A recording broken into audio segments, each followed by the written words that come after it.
Sunscreens. We hear beauty professionals all the time talk about the importance of using sunscreen, and today we're going to get to the bottom of it. My name is Jackie Carter, and I'm here to answer all of your beauty questions and give you some simple beauty tips. We are all concerned about the damaging rays of the sun, and we hear all the time about how important it is to wear products that contain SPF. So what's SPF? It's sun protection factor, and it's something that's necessary to keep our skin healthy and protected every time we're outside. You have to remember there's two types of rays from the sun that we need to be concerned about. There's UVA rays. These are the rays of the sun that age our skin. And there's UVB rays. And the B rays are the ones that burn our skin. It's simple. A for aging, B for burning. And you have to be protected from both. The sun is a very tricky thing because those rays have the ability to penetrate through clouds on the cloudiest of days. They can penetrate through certain articles of clothing, they can penetrate through glass, and they bounce. They bounce off of the snow, they bounce off of sand, they bounce off of concrete. So even if you have a hat on, chances are you're not as protected as you think you are. When it comes to sunscreen, you should always look for something that has a minimum of an SPF 15 to 30. Again, SPF really equates to how long you can stay in the sun personally before your skin starts to get red.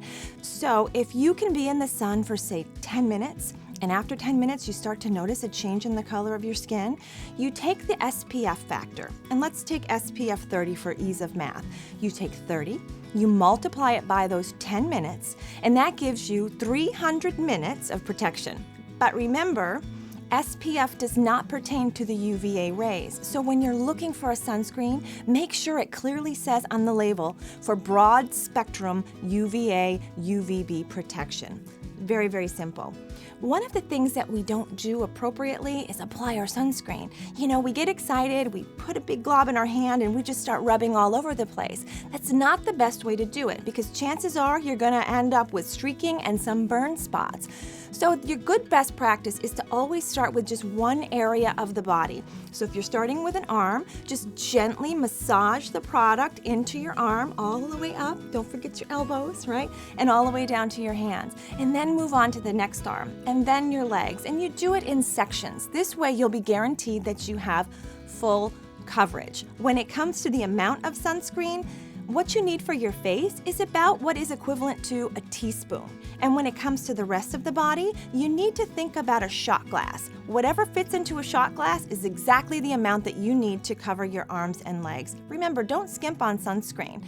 Sunscreens do expire, so if you only wear sunscreen during the summer, which I do warn you against, don't think that that sunscreen is going to be as effective when you pull it out of your closet. Take a look at the expiration date. Every product is labeled. They usually last about 3 years, but make sure, because once it's expired, you're not going to be guaranteed that protection that you need.